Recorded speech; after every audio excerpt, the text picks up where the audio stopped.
Hello guys, I'm really excited for today's episode because it's about your own journey with dyslexia, and it's how you can take a step back and see things as an actual story, as an actual journey, and you can start saying, okay, here is where I am, and start realizing, okay, what is the villain of this story? Who is the villain, and how you can start working on it to move it forward. I really feel this is really fun and such an engaging episode. We can look at things from a different perspective. Guys, I hope you enjoy this, and please share, subscribe, and do all the things to help get this podcast out to people who need it. Take care, guys, and I hope you enjoy today's episode. So the big question is this: how can dyslexics like us create a place, a community, a tribe where people at any stage of life can come and solve any challenge, amplify their strengths, and ultimately help them become who they were meant to be, or in other words, conquer their dyslexia?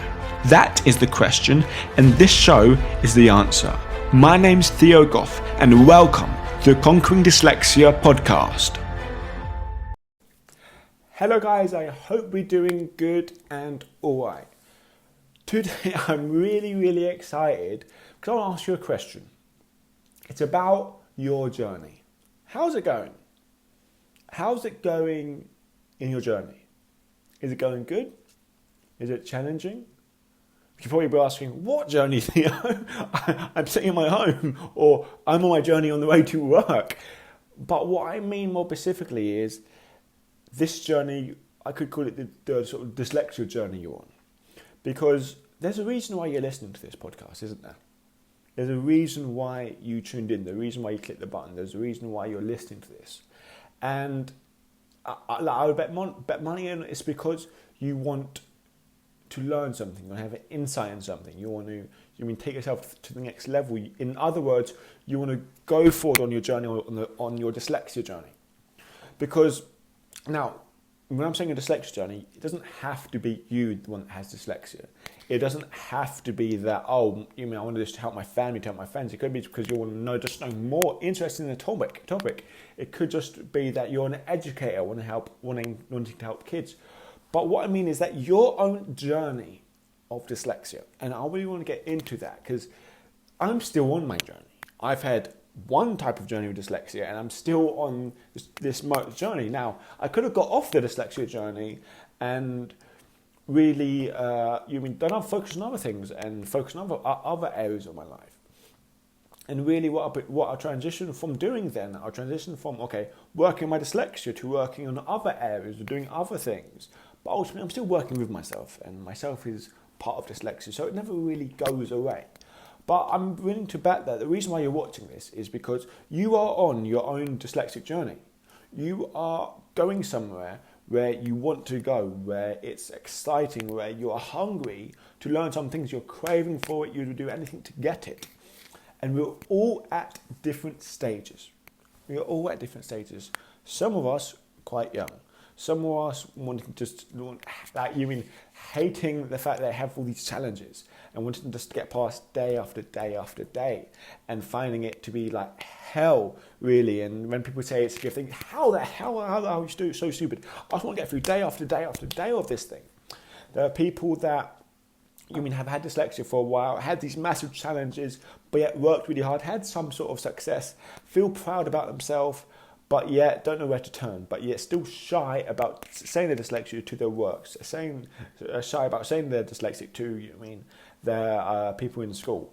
And then there's people who's kind of maybe further along in that journey, like, oh, I've got dyslexia now, and I'm confident about it. I'm proud about it. I tell people I've got these challenges. I kind of know my strengths, and I want to do more of my strengths. I've got these challenges here, but it's fine. I know how to deal with it. And it's finally people like the final stage, like, oh my God, dyslexia is a gift. Like, I'm having these challenges right here, and I'm keep on doing them. Yes, it's hard. Yes, it's challenging. And yeah, I've got these coping strategies to deal with those challenges. I'm not going to let dyslexia stop me. I'm going to keep going despite all these challenges. And if people say, you're dyslexic, you can't do this, or think I'm taking things for granted, well, I'm going to educate them on what dyslexia is, because they're arrogant in the process. So here are like a few people on their own dyslexic journeys at different stages. Now, I'm still on my dyslexic journey. You mean going to teach kids English in a few months, in about a month time, really? No, about a month and a half, 2 months. Teaching kids English in Thailand. Go to a school, teach kids English. Like, you mean this is the way I write? None of it's spelled corrected. It's hard for me to look back at it and actually read it. When I'm writing on, Word, every 3-4 words I have a red line underneath it. And I'm having these challenges. But yeah, I'm still going to do that. And is it easy? No. And is there challenges I haven't faced before I have to overcome? Yes. And it's gonna be a hell of a ride. But I'm willing to go for that. And that's the next stage in my own journey. But here's the thing, I was thinking about this, and I thought it's really, really cool that, look, our journey with a dyslexia is a lot alike a journey in a film. You see a journey in a film, like there's this backstory. For example, Lord of the Rings backstory, where Frodo is in the Shire, living out his daily life. Then Gandalf comes to him and sends him on like this quest. Something happens, and I'll be following like basic storytelling structure. I've been trying to learn how to speak in front of crowds or this sort of thing for ages, and there's a certain story structure they have to tell. And I was thinking about my own dyslexic story, just like how much that relates to basically the whole story structure. And I want to tell like this story structure to you, so you kind of look back thinking, that's when I had my big experience. That's when I had my challenges. That's when these things happened. Or you can say, oh my God, I'm only 25% through of my story, and I haven't completed it, and I'm still on this journey. And this is what needs to happen, because what's incredible when you look back on your life, like when you're going through it, things don't make sense. It's a load of random stuff is happening all at once. But when you start to begin to look back on your life, you think, oh my God, that happened because of that happened, and because I did that, because I learned that thing, and that's me on this journey. And you realise there's some sort of arc to it, there's some sort of flow to it. But when you're going through it, it seems all random. And it's like a film. When we're actually watching a film, if it's a good film, we're gripped. We're watching it. We're watching every single scene that's happening. And like we don't know how it's going to end. Oh, it might be this, or it might be this. These people are on their crest. These people are facing challenges. They find these people to help them. They've got conflict, and they're doing a lot of things. But in the end, they succeed, don't they? In the end, they have their victory. In the end, they have their in personal transformation, and that's a really good feeling. But so often, like, 'cause that's there, but so often we can look back at that in our own life. And now here's the thing that I want to talk about, because when we relate to our lives to a story, let's just like break this down slowly. So in a story, we have the beginning, like you have the backstory, and have an experience, a moment where it sets us onto this journey. This moment can be, in Lord of the Rings, where Frodo says, I'm going to take the ring to Mordor and burn it. Or in another film, like Matrix, where he takes the red pill instead of the blue pill. Or in all these films, there's the backstory, they set the scene, and then there's something that happens that sets the main character, i.e. you as a person, on this journey of dyslexia. And it sets us on this journey with this like challenge they have to overcome. They may not know the challenge specifically, but kind of sets them in the right direction of something that they have to move forward on. And now this happens in every single film, every single story in the world, and this also happens with your own story. Think about it, like the moment might be I'm struggling loads in school, and then I find out I'm dyslexia, and that's the start of my story. It might be I've realised I've struggled loads, like I'm an adult now, and I've realised I struggled loads through school, and it might be because I'm dyslexic. Okay, that's the start of your story. Or it's just like maybe might not get diagnosed, or in the search of finding knowledge. Or it's the fact I found out my son's had these challenges, and that's the start of my journey. Because we all have a start to our journey about where we're heading, where we're going for. And that's the same with me. Like my big start of my journey was when I was technically the big start of my journey, I was in year 4. I was scared, stomach cramps, couldn't sleep at night, fearful of the future, kind of like being a school bully. And they pulled me in this room and I always forget the name of this podcast. I'm talking about all these different people, and you're thinking, well, who's he talking about? Because I never say that. I always forget the name. But Lindsay Peer, that's it. Lindsay Peer pulled me in, said, "You got dyslexia," and then she kneeled down beside me and whispered in my ear, "You know that the most smartest people in the world are dyslexic. Albert Einstein dyslexic, and he's the smartest person in the world." I thought, wow, that's amazing, and things move forward like this. But that's kind of the start of my journey. But I was like 6 at the time, 6, 7, 8, who cares at the time. But they told my parents, but really it was the start of my parents' journey because I had to just live. But they had to do the work. You mean they got told I was the worst dyslexic, statistically one of the worst dyslexics in England by the people who diagnosed me. I got kicked out of dyslexia actions in London because I was too severe. I had all these different things. I went to a dyslexic school and they barely accepted me because they didn't know that if they could help me. And all these, that was my parents' journey. I was just there for the ride and see how it happens. So basically there's a spark. Like something happens and it sets you on this journey. Okay, the parents realise I have to go, they have to find the right support for my son because I know he's dyslexic. Then the challenges come up. Okay, how do you find the right support? And then we went to the school. How do you pay for the school? Then they fight with the lawyers. Fight like that to get a statement from me for to where my statement was going to go. In a dyslexic school where it cost more, or in a mainstream school where it cost a lot less. And my mum and dad had to fight with lawyers and spend tens of thousands of pounds against my old school because my old school didn't wanted my statement money to go to them. They thought that because my old school was saying like, "Oh no, there's nothing wrong with Theo. He can be in my school." That was a lot wrong. So that was a big challenge I had to overcome. They had to overcome confidence challenges. I wasn't really speaking to anyone. I had no social life. Mum put me when I was age of 14, put me in boxing and doing all these different things to help me, their son, and that was their journey. And I really feel like and so there's these challenges that come up, and after these challenges that happen, oftentimes there's a person in the middle. There's a person in the middle that's like, this can be an insight. This can be a epiphany. This can be someone, a mentor, a coach, who helps guide you along this process. In The Lion King? I forget. It's the person. I think it's the monkey or whatever, who says about past. Like he hits the lion and says, "Oh, that's in the past." And he says a really cool story, and it makes the lion realise, "Oh my God, I must be this person." I'm guessing a really bad example, but for example, in Lord of the Rings, it's quite long. So you sort of, but Gandalf could be that person,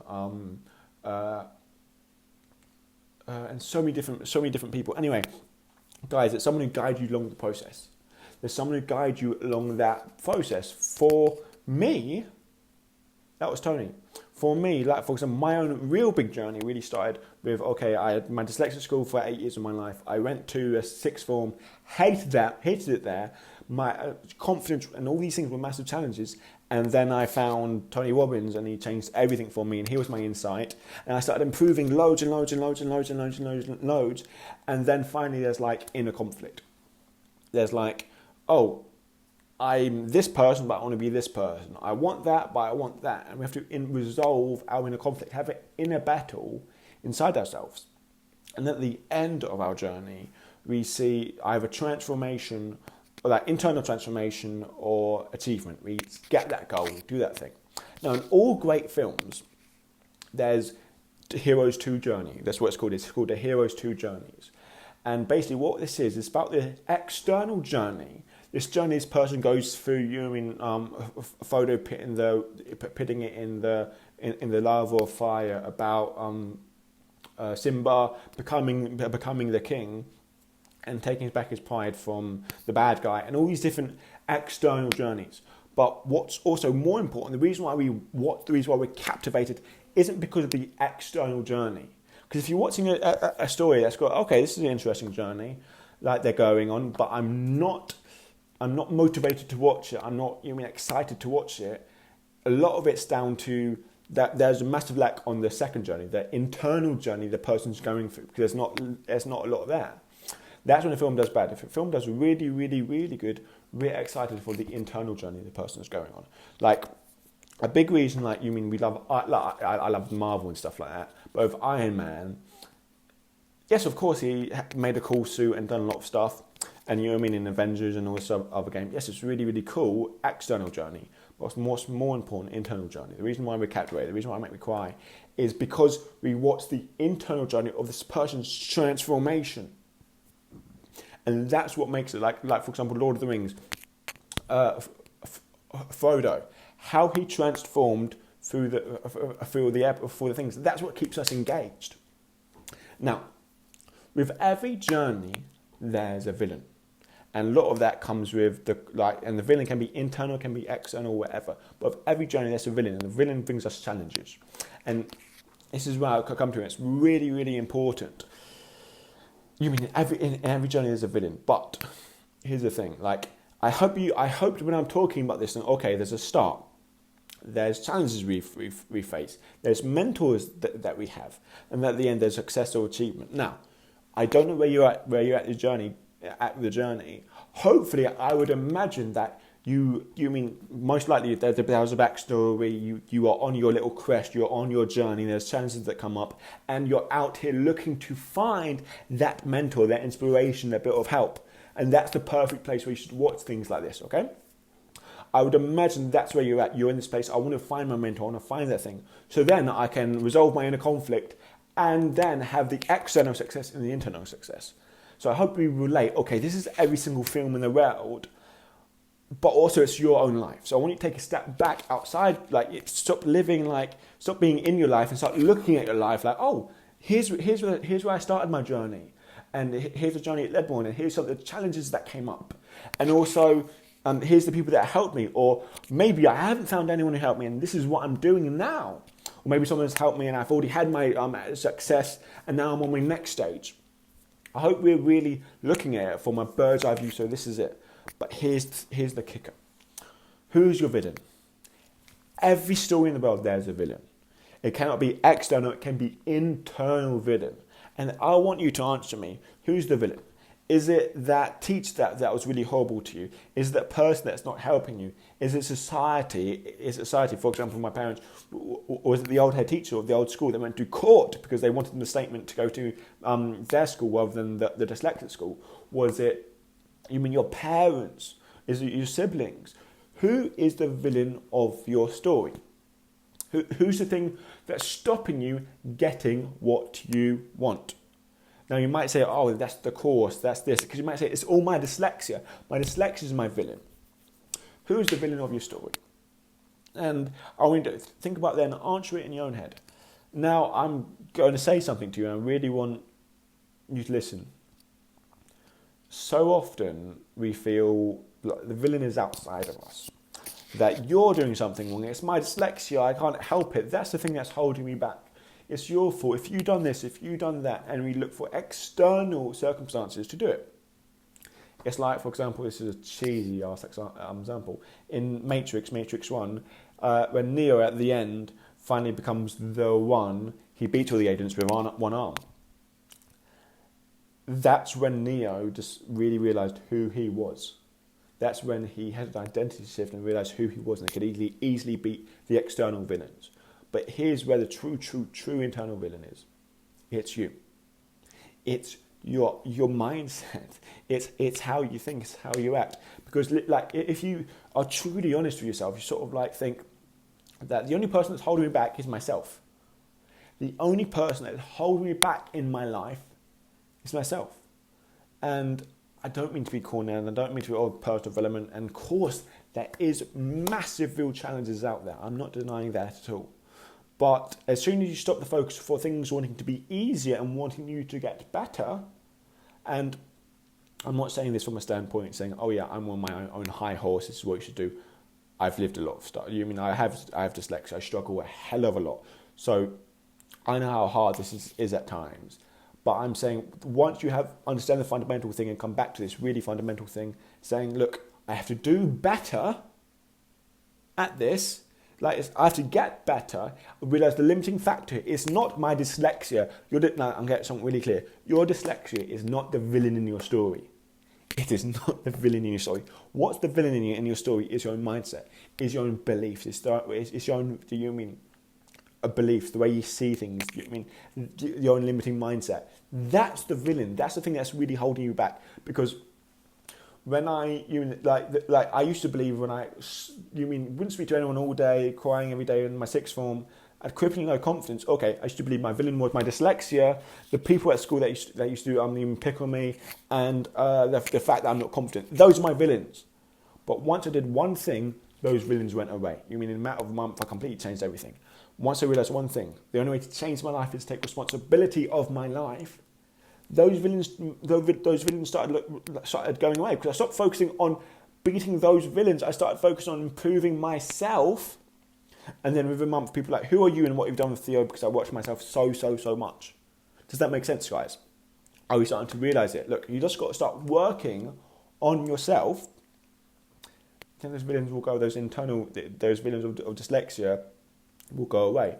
And I want us to realise that. So, guys, the purpose of this podcast this particular episode is to take a step back, to see yourself on a journey, and to really look, okay, at the end of this journey, do you want success? Do you want to have external achievement? Do you want to, get that grade, get that course, get my son into that school, get the thing out there? Do you want that? Okay, great, go for that. 100% go for that. 100 million % go for that. But what will make you happy, and what will really, really help you, is having that internal success. That's the two journeys. That's what happens externally and what's happening internally. What will really make you happy is doing it internally. I worked damn hard to get a C in English. Did I get it for the external success? Hell no. I did not care at all about it being a C on my grade card. You mean on my CV? I don't care about that. You mean, why would I work that hard just to get a C on my CV? I did about who I would become in the process. What would that mean? And what would that mean about my dyslexia? What would that mean about everything I could do? So I did it about who I would become. And it's so true. The purpose of getting a goal is not so you get the goal. The purpose of getting a goal is who you become in the process of getting a goal. That's what makes you happy long term. The journey that you are going on, you want that success, you're going for it perfect. But realize something, it's who you become in the process that counts. Who you become in the process, become the person that can be able to get that mark, the person that can be able to get that course, the person that can be able to help their son, help their students. That's what matters, guys. I really hope you understood that and took a step back, saying, okay, stop being right now, but realize, okay, where I am in my journey, and what is my real villain? Your real villain, I'm afraid to say, all the time is you. The more you work on yourself, the better the external things can go away. We think we're having all these problems in our life, but as soon as we start to properly working on ourselves, those problems don't seem as big anymore. I promise you this so much. What I said just then was so true. We have all these external big challenges, but once you start working on ourselves, those challenges don't seem any big anymore. Guys, I really hope you enjoyed today's episode. I planned this thing for a little while. And I really hope we added some value to you. Anyway, guys, take care, farewell, and bye.